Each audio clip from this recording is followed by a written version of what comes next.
This week, I wanted to finish the trees for the Battle of France diorama, and they came out so good, I decided to make a start-to-finish guide on exactly how I made them. And don't worry if you're one of the lucky few who saw last week's video, there's plenty of new information in here. I start with 18 gauge wire. This way, the branches end up being thick enough at the end to mount seafoam trees to. We'll see that later.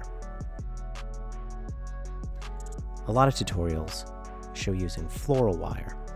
That's a little thin for how I like to do it. I only use 8 to 10 wires.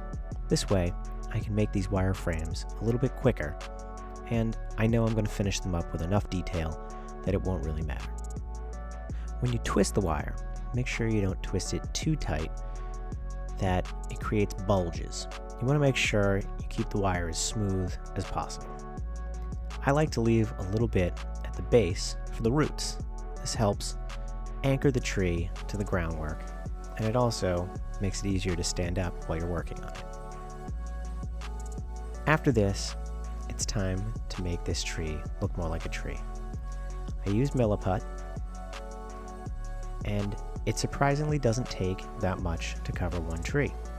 This tree is going to be in 1/35th scale. You can make them as large or as small as you want with this method. When you smooth it onto the wire frame, make sure you use plenty of water. This keeps it from sticking to your fingers. You want to make sure you're spreading the putty as thin as possible. Get as much on as you can to cover the wires at first, but then use tools and your fingers to spread out the putty all the way along the lengths of the wire. You don't want it to be unreasonable for the scale. At the ends, you want to make sure it's flared into the wire and smoothed out as much as possible. This creates a natural transition. Once it is completely dry, we want to start adding texture for the bark. Some trees don't have as much texture as others, but at this scale, I feel like using as much texture as you can really sells that it is a tree branch and not just some sort of noodle. I use this razor saw to make even more detail in the bark, and anything serrated would work, but if you don't have any of those, you can just keep using your hobby knife over and over again until it looks something like this.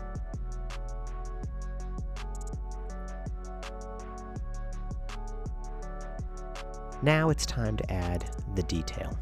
These are the seafoam trees I was talking about earlier. You can get these at many hobby shops or on Amazon, and they provide a ton of detail as bushes or just trees themselves. But I like to add them to the ends of my trees for the actual branches. After it's primed black, it's time to paint. Now as a kid, I made trees brown, and as you can see here, these trees are more gray. So I'm going to start there. Not to say I'm going to make them completely gray, but we're going to base coat them with a dry brush of gray. After you get some on your brush, make sure you unload it, and then just start dry brushing it. And it's okay to be a little heavy-handed in this part, because we do want just the black showing in all those grooves that we created with all that texture, but we really want most of the tree to look gray. There we go. After that, we're going to start adding warmer tones. We're going to mix that with our base coat and gradually build up a little bit more color. Anything we'll do here, browns, light brown, sand. You just want to make it look a little bit more organic and give it some variation. If you look at trees, they usually don't all look one flat color. Also, most trees will start to grow moss on their northern facing side, since it's almost always shaded. And so I decided to pick one side for all the trees I was painting, and give it a little green. I really wanted to pull more warmth out of these, and even though I said trees aren't brown, I added a thin oil wash of some light brown. And then I wiped most of it off as if you were painting a rock wall. And I think that really helps bring this thing to life. After that, I wanted to paint some detail, and I just went through and I picked out some of the highlights, almost as if I was painting a figure, just to give it a little bit more character. And you can have some fun with this because all trees are different and they can kind of look however you want. Now for the leaves, I started with birch tree seeds or catkins. To color them green, I used ink. I did try with an airbrush. I would not recommend it. And they came out pretty good. They're a little dark, but I think in the end that ended up working to my advantage. If birch trees don't grow in the area of the world where you live, I think you can order them online. To attach them, I just used PVA glue and just sprinkled on the seed leaves until I had pretty full coverage. I did that with both trees.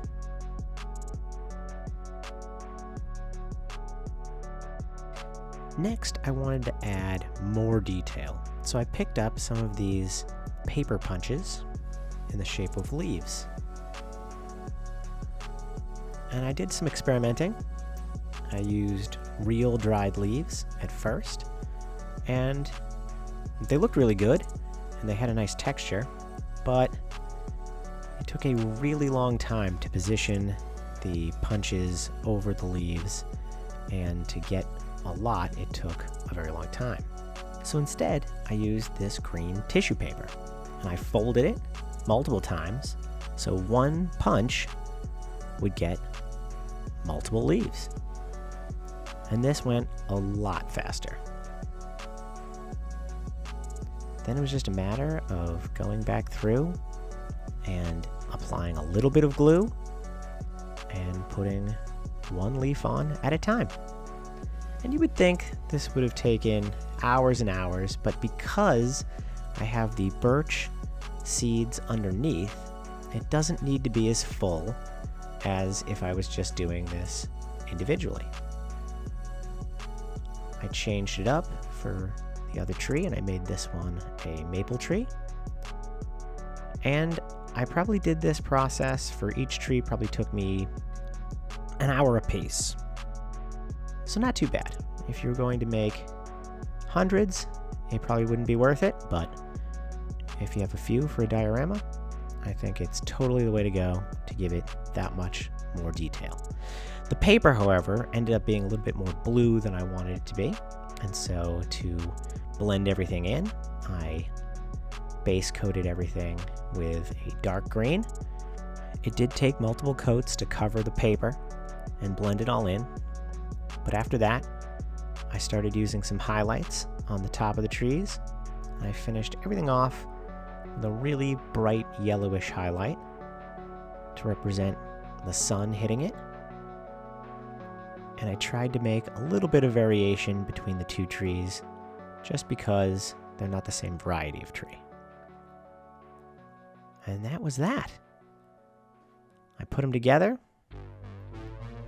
and I think they came out really well. I'm really excited to put these in the diorama, and I really hope you learned something and can use this on your next project to make your leaves and trees that much more realistic. Thanks so much for watching. See you next time.